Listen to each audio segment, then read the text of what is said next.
Hello and welcome to this special edition, sort of a follow-up video, Wild Irish Rose Moscato Revisited. I have a little left, you see. Been having it in the fridge. I believe that it's recommended to be chilled. When I did my first initial video, it was a long video. I wouldn't call it a rambling video, I was just considering different things about it. I said, well, it's an oddball thing, it was an odd item. It's a strange glass, even. If you look at the glass, the way the light's hitting it, you see a spectrum, different colors, like an oil sheen, which is peculiar. Okay, so this is the Moscato. I think around here there's also, besides all the flavored ones, which I'm not going to ever address, I think there's a Wild Irish Rose, Richard's Wild Irish Rose White. This is more of a golden wine. And somebody was commenting, he said, well, it's just a rebrand because it used to be called Moscato, which was a cheap, really bad wine in the 70s, varietal, great varietal in the 1970s. And I said, well, okay, and I wouldn't argue against that, but I did some reading about Moscato. What I read, they said, well, they said it was that in the 70s, like really low-grade Muscat, M-U-S-C-A-T, Muscat wine. And I don't know if that's related to the old country of Oman and Muscat in Oman, the British protectorate in southern Arabia. But and that they would take it and fortify it with really cheap brandy and sort of a wino, so-called wine. And but they said that was unfair in a way because then the Muscat wine, which is sold in really expensive wine brands, got sort of like disparaged or was viewed as junk.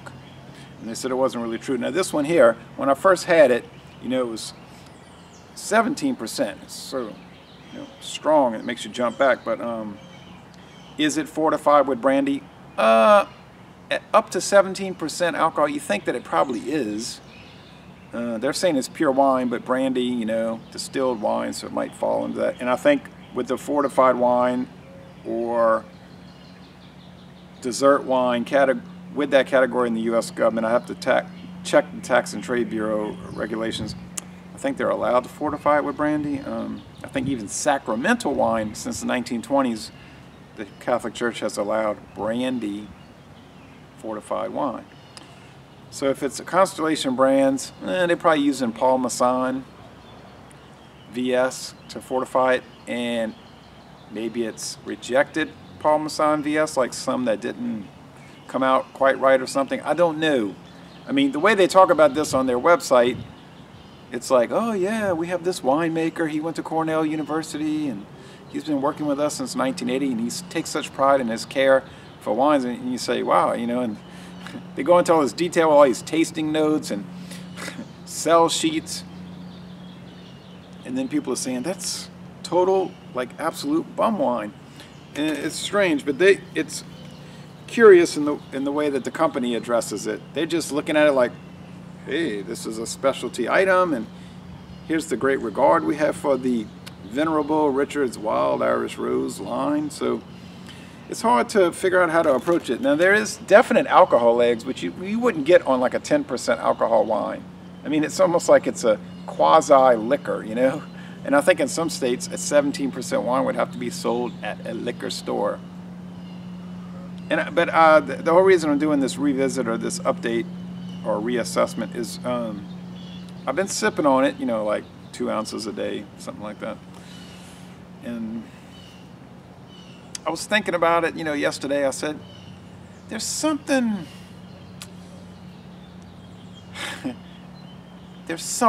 like something kind of good about it. Now, this is not to say I would actually ever literally go repurchase it. This would not happen.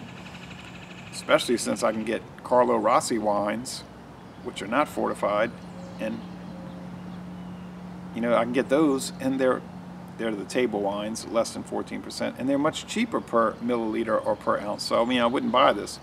But on the other hand, I said, no, there's a little left. I'll kind of go revisit it one last time in my lifetime.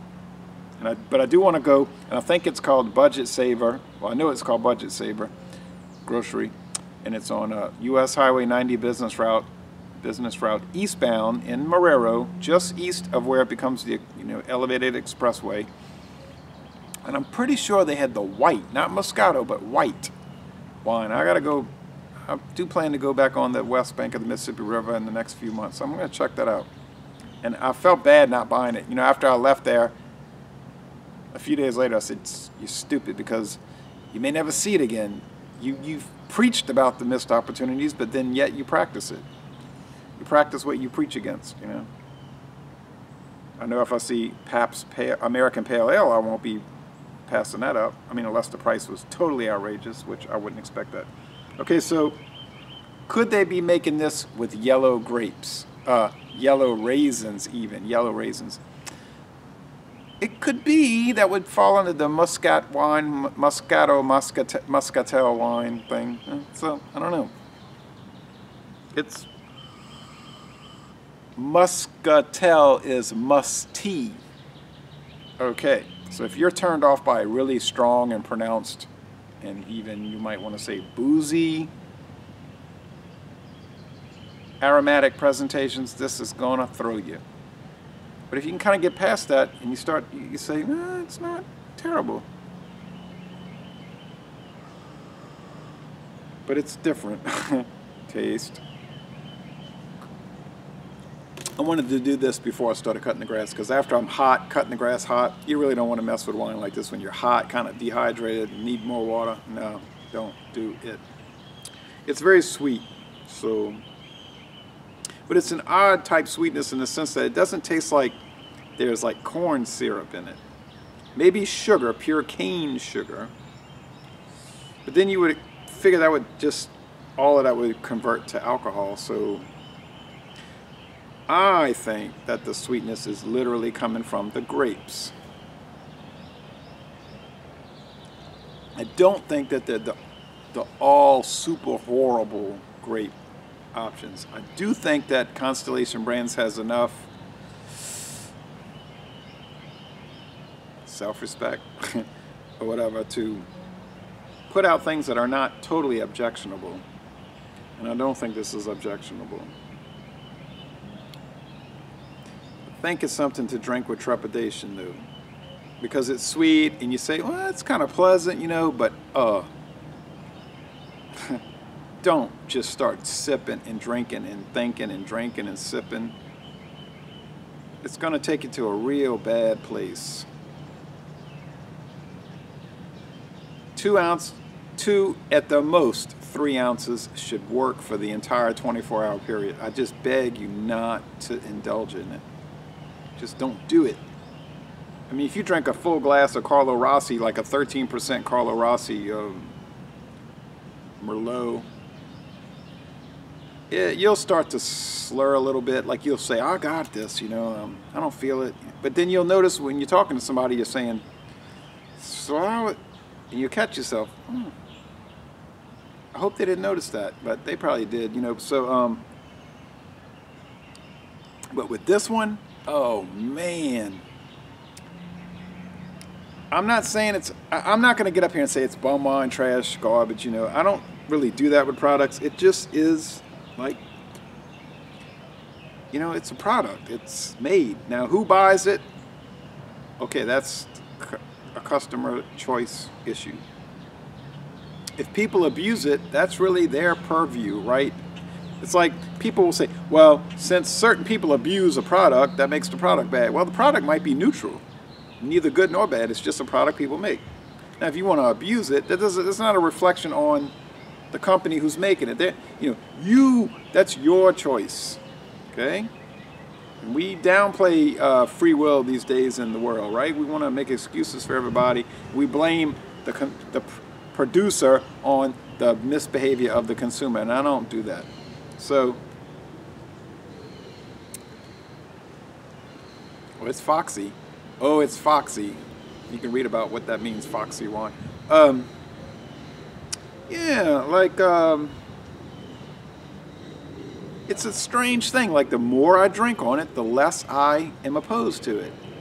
But I'm still not at the point where I'm going to actually buy it. I wouldn't do that. I mean, you know, because the price point is not so fantastic relative to other things. And then I'm just doing the long march through the wine brand, so why would I go back to it anyway? I just keep, I say, try this, try that, try this, try that. So, but the final analysis of this is that it is not bad. It's unusual. And I noticed that there's some brands with this kind of cobalt blue or deeper blue, and then there's some with an aquamarine blue. I don't know if they rebranded it or relabeled it, and if the aquamarine is a more modern, updated label, if this is the more updated. I never could figure out with the code, which is sort of obscured. But anyway, yeah,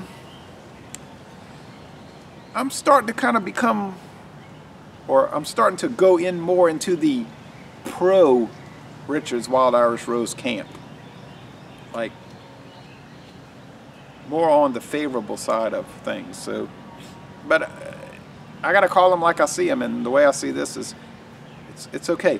The red wine, the red grape, good. Let's see, but there's the red. Was it the sweet red? There's this. Isn't there like a grape, like the purple one?